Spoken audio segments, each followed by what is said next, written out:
بسم الله الرحمن الرحيم نحمده ونصلي على رسوله الكريم اما بعد بسم اللہ الرحمن الرحیم۔ عزیز طلبہ، آج ہم مختصر المعانی الفن الثالث علم البدیع کا سبق نمبر 36 شروع کر رہے ہیں۔ سب سے پہلے ہم آج پہ عادت عبارت پڑھتے ہیں، اس کے بعد سبق کا خلاصہ اور آخر میں عبارت کا ترجمہ اور مختصر تشریح ہم پڑھیں گے۔ عزیز طلبہ، آج کی سبق کی ابتدا او یظہر لہا لتلک صفت سے ہو رہی ہے۔ آپ حضرات عبارت پر توجہ فرمائیے۔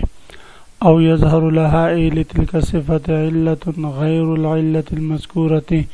لتكون المذکورۃ غیر حقیقیۃ فیکون من حسن التعلیل كقوله ما به قتل عاده ولكن يتقي إخلاف ما ترجو الذئاب فإن قتل الأعداء في العادة لدفع مضرتهم وصفوة المملكة عن منازعتهم لا لما ذكره من أن طبيعة الكرم قد غلب عليه ومحبته صدق رجاء الراجين بعثت ولا قتل عاديه لما علم من أنه إذا توجه إلى الحرب صارت الذئاب ترجو اتساع الرزق عليها بلحوم من يقتل من الأعادي وهذا مع أنه وصف بكمال الجود ووصف بكمال الشجاعة حتى ظهرت للحيوانات العجمي۔ اس عبارت میں مصنف علیہ الرحمہ حسن تعلیل کی دوسری قسم ذکر فرما رہے ہیں۔ حسن تعلیل کی اقسام سے متعلق ہم نے پڑھا تھا کہ حسن تعلیل کی اقسام یہ ہے کہ وہ چیز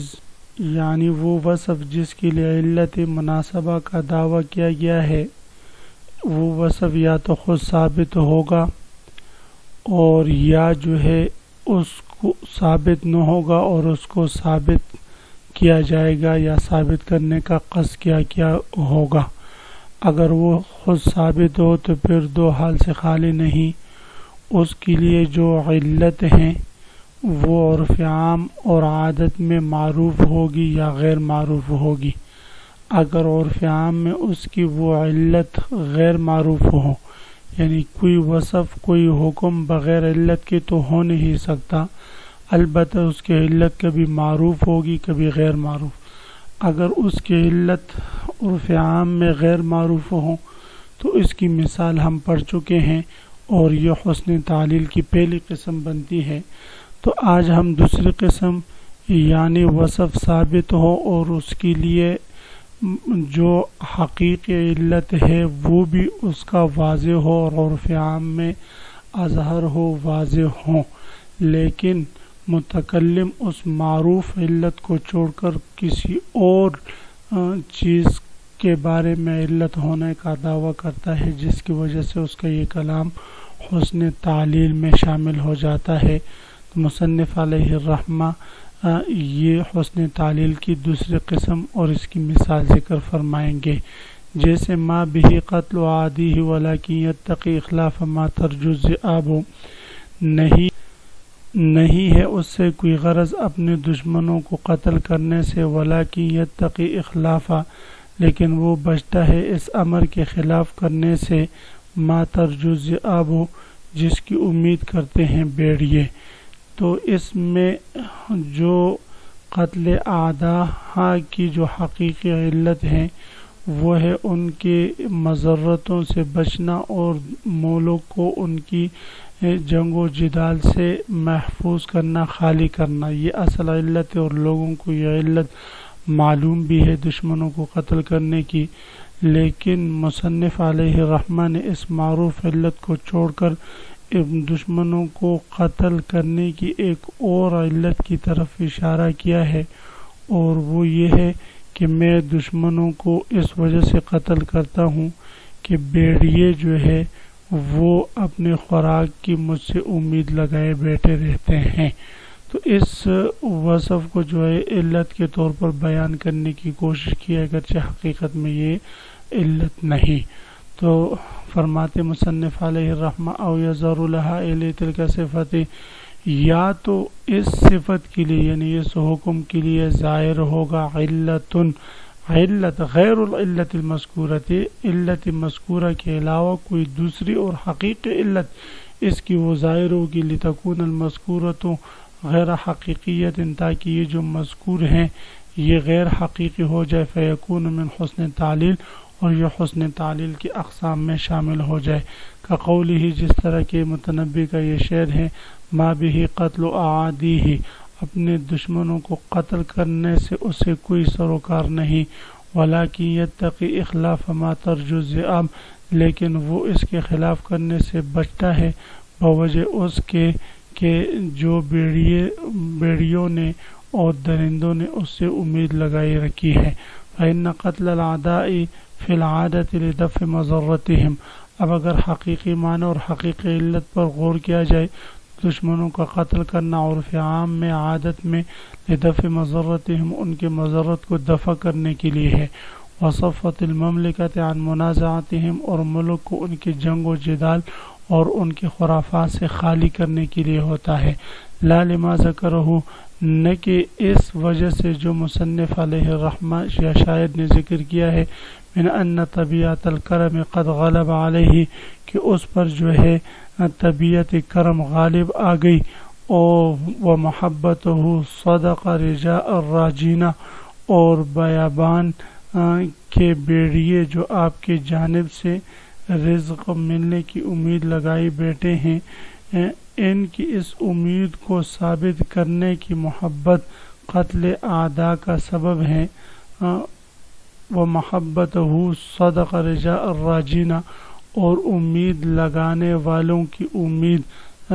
صادق آ گئی، ثابت ہو گئی، جس کی وجہ سے اس کی محبت بعثت والا قتل اعادیہ، اور اسی چیز نے اس کو دشمنوں کے قتل کرنے پر ابارا، تو لما علم من انہ اذا توجہ الی الحرب، اس لیے کہ یہ بات تو واضح ہے کہ جب ممدوح جنگ کی طرف متوجہ ہوگا، صارت الذئاب ترجو اتصال رزق علیہا، تو ظاہر ہے کہ بیڑیے اپنے رزق کی کشادہ ہونے کی امید تو رکھیں گے، بلحوم من یقتل من الاعاد، دشمنوں میں سے جو قتل کیے جائے گے ان کے گوشت کی بنا پر، وہذا، تو مصنف علیہ الرحمہ اب کہنا چاہتے ہیں کہ ان بیڑیوں نے جو مجھ سے امید لگائی رکھی ہے، تو ان کی اس امید اور محبت کے صادق آنے سے جو ہے یہ بات ذکر کرنا چاہتے ہیں کہ میں جو دشمنوں کو قتل کرتا ہوں وہ ان کی محبت کی وجہ سے قتل کرتا ہوں کہ یہ مجھ سے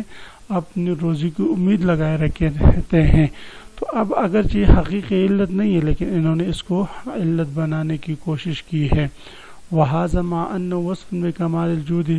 بہرحال یہ جو مصنف علیہ شاعر نے یہ جو ذکر کیا ہے تو اس میں تو ایک تو اس کی بڑی سخاوت اور بڑے جو ہے جودت کا ذکر ہے کہ ممدوح کی کمال سخاوت کا وصف ہے، اس طرح کی تو اسی طرح وصف بکمال شجاعت، یہ ممدوح کی کامل بہادری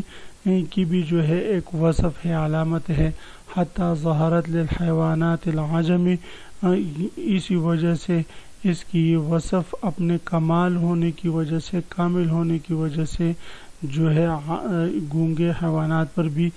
ظاہر ہو گیا ہے، وگرنہ ان کو کیا ادراک کیا شعور کہ وہ کسی سے اپنی روزی کی امید لگائے رکھیں۔ تو اسی طرح جب اس سے امید لگائے رکھے ہیں تو مطلب یہ ہے کہ کامل درجے کا سخی اور کامل درجے کا جو ہے کیا ہے بھئی بہادر بھی ہیں۔ وَالثَّانِيَةُ صِفَةُ الْغَيْرُ ثَابِتَةُ الَّتِي أُرِيدَ إِثْبَاتُهَا إِمَّا مُمْكِنَةٌ كَقَوْلِهِ يَا وَاشِيَةٌ حَسُنَتْ فِينَا إِسَاءَتُهُ نَجَاحِ ذَارَكَ۔ اب یہاں سے مصنف علیہ رحمہ حسن تعلیل کی تیسری قسم ذکر فرما رہے ہیں۔ یاد رکھیں عزیز طلبہ، حسن تعلیل کی یہ جو تیسری قسم ہے یہ اس صفت کے اعتبار سے ہیں جو صفت ثابت نہ ہو۔ ہم نے پڑھا کہ جس صفت کو علت بنانے کا دعویٰ کیا جائے کسی حکم کے لیے، اس کو علت قرار دیا جائے، حقیقت میں وہ علت نہ ہو، تو یا تو وہ صفت ثابت ہوگا، پھر ثابت ہو تو اس حکم کی علت حقیقیہ معروف ہوگی یا غیر معروف ہوگی۔ معروف ہو نہ ہو تو یہ پہلی قسم، معروف ہو تو یہ دوسری قسم۔ اور اگر وہ صفت ہی سرے سے ثابت نہ ہو، کلام سے شاعر جو ہے یا متکلم اس صفت کو ثابت کرنے کا ارادہ کرے، تو پھر ہم دیکھیں گے کہ وہ صفت کا اثبات یا تو ممکن ہوگا یا غیر ممکن۔ اگر ممکن ہو تو یہ حسن تعلیل کی تیسری قسم بنے گی، اور اگر غیر ممکن ہو تو یہ حسن تعلیل کی چوتھی قسم بنے گی۔ انشاءاللہ دونوں قسموں سے متعلق ہم پڑھیں گے۔ تو فرماتے ہیں وَثَانِيَةُ أَيَ صِفَةُ الْغَيْرُ الثَّابِتَةُ الَّتِي أُرِيدَ إِثْبَاتُهَا، یعنی دوسری قسم وہ وصف جو ثابت نہ ہو اور متکلم اس کے علت کو ذکر کرنے سے اس کا اثبات چاہ رہا ہوں۔ اس طرح کی صفت جو ہے اما ممکنتن، دو قسم پر یا تو ممکن ہوگی، کا قول ہی جیسے مسلم بن الولید کا یہ شعر ہے، یا واشیہ، واشی کہتے ہیں چغل خور کو، اے چغل خور، حسنت فینا اساءتہ، اچھا ہو گیا ہمارے لیے اس چغل خور کا فساد یا اس کا برا عمل، نجا حذارک، کہ نجات دی میرا تجھ سے ڈرنے نے، اے حذاری ایاک، میرا تجھ سے ڈرنے نے نجات دی، انسانی، کس کو نجات دی بھئی؟ انسانی من الغرق، آنکھ کی پتلی کو غرق ہونے سے۔ انسانی سے مراد آنکھ کی پتلی ہے، آنکھ کی پتلی کو نجات دی من الغرق، غرق ہونے سے۔ تو اب یہاں پر دیکھیں عزیز طلبہ، محل استشہاد یہ ہے کہ شاعر کہنا چاہتا ہے کہ چغل خور کی جو چغل خوری ہے، اس کا جو برا عمل ہے یہ مستحسن ہے، اگرچہ وہ اس کا مستحسن ہونا یہ غیر ثابت ہے، کیونکہ عرف اور عقل اس کو قبول نہیں کرتے، اور یہ وصف ممکن الوقوع ہے، کیونکہ یہ بھی ممکن ہے کہ چغل خور کا چغل خوری جو ہے وہ مستحسن ہو، تو مستحسن ہونا محال نہیں ہے، مگر عادتاً اور عقلاً چونکہ واقع نہیں ہوتے، اس لیے جو ہے اس کو جو ہے ممکنات میں تو شامل کیا، لیکن جو ہے اور غیر ثابت کہا گیا۔ تو کہتے ہیں اما ممکن وثانیۃ صفۃ الغیر ثابتۃ التی ارید اثباتها، دوسری قسم وہ صفت جو ثابت نہ ہو لیکن اس کے ثابت ہونے کا قصد کیا گیا ہو۔ اما ممکنۃ، یا تو ممکن ہوگا قولی یا واقع چغل خور، حسنت فینا اساءتہ، اس چغل خور کی کا برا عمل ہم میں اچھا ثابت ہوا، نجا حذاروں کا، نجات دی آپ کے بچنے نے، اے حذاری ایا کا، یعنی میرا آپ سے ڈرنے نے نجات دی، انسانی، اے انسان عینی، میرے آنکھ کی پتلی کو، من الغرق، غرق ہونے سے۔ فإن استحسان اساءت الواشی ممکن، اس لیے کہ واشی کی چغل خوری برا عمل مستحسن ہونا یہ ممکن ہے، لیکن لما خالف اے شاعر الناس فیہ، لیکن جب شاعر نے اس میں لوگوں کی مخالفت کی، اذ لا یستحسنہ الناس، کیونکہ لوگ تو عام طور پر اس کو اچھا نہیں سمجھتے، عقبہ اے عقب شاعر استحسان اساءت الواشی، تو واشی کے اس برے عمل کے اچھے ہونے کے بعد شاعر نے ذکر کیا بأن حذارہ منہ، اے من الواشی، نجا انسانہ من الغرق، تو اس واشی کے جو ہے چغل خوری سے میرے ڈرنے نے نجات دی، انسان ہوں، اس کی آنکھ کی پتلی کو، من الغرق کے غرق ہونے سے، فی الدموع، آنکھوں میں ظاہر ہے کہ وہ چغل خوری کرتا، میں روتا اور اس کے برے اعمال کی وجہ سے، اور میرے آنکھ کی پتلی جو ہے وہ آنکھوں آنسو میں ڈوب جاتی، لیکن حیث ترک البکاء خوفا منہ، لیکن اس نے رونا چھوڑ دیا ہے اس کے ڈر کی وجہ سے، تو اس وجہ سے جو ہے یہ اس قسم کا واقعہ پیش نہیں آیا، اور آنکھ کی پتلی جو ہے وہ آنسو میں غرق نہیں ہوئی۔ تو عزیز طلبہ، اسی کے ساتھ آج کے سبق کے اختتام ہوا۔ سبق کا خلاصہ یہ ہے کہ حسن تعلیل کی دو اقسام یعنی ایک وہ قسم جس میں صفت ثابت تو ہوتا ہے لیکن اور اس کی علت جو ہے عرف عام میں معروف بھی ہوتی ہے، اور دوسری وہ قسم کی صفت ثابت تو نہیں ہوتا لیکن اس کا اثبات ممکن ہوتا ہے۔ یہ تین قسمیں حسن تعلیل کی مکمل ہو گئی۔ آپ حضرات اس کو خوب غور سے سنیں سمجھیں۔ اللہ تعالی ہم سب کا حامی و ناصر ہو، آمین۔ وآخر دعوانا ان الحمد للہ رب العالمین۔